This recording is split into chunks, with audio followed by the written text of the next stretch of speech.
નમસ્કાર, સત્યપુંજમાં આપનું સ્વાગત છે. હું છું લવજી કશ્યા. સુરત જિલ્લાના કામરેજ તાલુકાના રામકબીર શાળામાં પોલીસ સ્ટેશન દ્વારા સાયબર જાગૃતિ કાર્યક્રમ યોજાઈ ગઈ. સુરત જિલ્લાના કામરેજની રામકબીર શાળામાં સુરત ગ્રામ્ય જિલ્લા અને કામરેજ પોલીસ સ્ટેશન દ્વારા સાયબર જાગૃતિ કાર્યક્રમ યોજાયો હતો. સુરત જિલ્લા ગ્રામ્ય પોલીસ અને કામરેજ પોલીસ સ્ટેશન દ્વારા મહિલા સશક્તિકરણ, જાતીય સત્તામણી, સાયબર ક્રાઇમ, નવા કાયદાઓ અંગે વિદ્યાર્થીઓ તેમજ સમાજને જાગૃત કરવા માટેનો કાર્યક્રમ કામરેજની રામકબીર શાળામાં યોજાયો હતો. શાળાના આચાર્ય શ્રી શૈલેષભાઈ દેસાઈએ, પોલીસ સબ ઇન્સ્પેક્ટર GN શ્યારાનું અને ઉમા વી નિરીક્ષક કેતનભાઈ દેસાઈએ કામરેજ પોલીસ સ્ટેશનના પોલીસ આસિસ્ટન્ટ સબ ઇન્સ્પેક્ટર મોહિનીબેન પટેલનું પુષ્પ દ્વારા સ્વાગત કર્યું હતું. કામરેજ પોલીસ સ્ટેશનના પોલીસ સબ ઇન્સ્પેક્ટર GN શ્યારા જુદા જુદા કાયદાઓની તેમજ સાયબર ક્રાઇમ વિશે બાળકોને ખૂબ જ સરસ માહિતીઓ આપી હતી.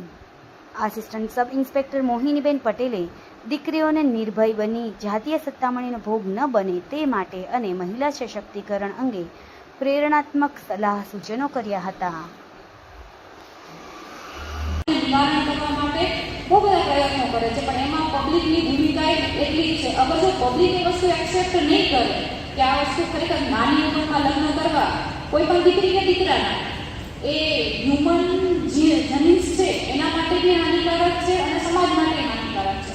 પણ એ વસ્તુ જે તે સમયે ગૌરી દેવી એક સમાજ કાર્યકર હતા, તો એ બાળ વિવાહ જે થતા હોય એને અટકાવવા માટેની પ્રવૃત્તિઓ કરતા. તો જે મેં હમણાં ગામનું નામ લીધું, એ ગામમાં એક લગ્ન હતા નાની દીકરીના, આઈ થિંક 9-10 વર્ષની છોકરીના મેરેજ કરવાના હતા. તો આ ગૌરી દેવી અને એના જોડેલા બીજા સાથી મિત્રો એ લોકોએ મેરેજ અટકાવવા માટે રાજસ્થાનમાં એ ગામમાં ગયા હતા. તો એની જોડેના બીજા જે મેલ સહ કર્મચારીઓ હોય અને ગામના જે પ્રમુખ છે કે એના જે બીજા સભ્યો છે ગામના આગેવાનો, એ લોકોને આ વસ્તુની ખબર પડી. એટલે એ લોકો આની વિરુદ્ધમાં હતા કે અગર પ્રથા પહેલેથી ચાલી આવે છે બાળ વિવાહની, તો પછી આ લોકોને એને અટકાવવાનો શું મતલબ છે. એટલે એ લોકોએ ગૌરી દેવી બાળ વિવાહ ન અટકાવે, પેલી છોકરીનું જીવન ન બચાવે એના માટે થઈ અને ગૌરી દેવીનું અપહરણ કર્યું, એની ઉપર સામૂહિક બળાત્કાર કર્યો.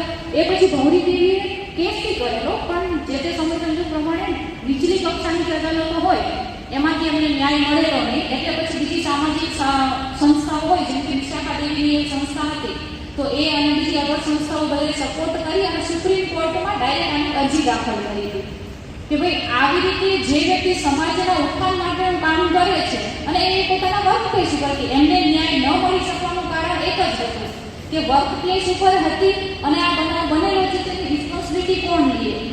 એ જ વસ્તુના કારણે એમને ન્યાય નહીં મળેલો. એટલા માટે સુપ્રીમ કોર્ટે જે વખતે પછી વિશાખા દેવી વર્સિસ રાજસ્થાન એ કેસ દાખલ થયેલો અને એના આધારે સુપ્રીમ કોર્ટે ગાઈડલાઈન આપેલી છે કે કામના સ્થળો આપણા બધાના મદદ કોઈ કે કોઈ જગ્યાએ કામ કરતા જ હશે, યા તો કોઈ જોબ કરતા હશે, યા તો કોઈના ઘરે કામ કરતા હશે, યા તો પછી મજૂરી કરતા હશે. પણ મતલબ હાઉસ વાઇફ સિવાય મોસ્ટલી બધાના મદદ કામ કરતા હશે, બરાબર. અને હાઉસ વાઇફ હશે તો પણ એ ઘરે બેઠા કોઈને કોઈ પેલું કામ લાવીને કામ કરે, રોજગારી રૂપમાં કોઈ પણ કામગીરી કરતા જ હશે.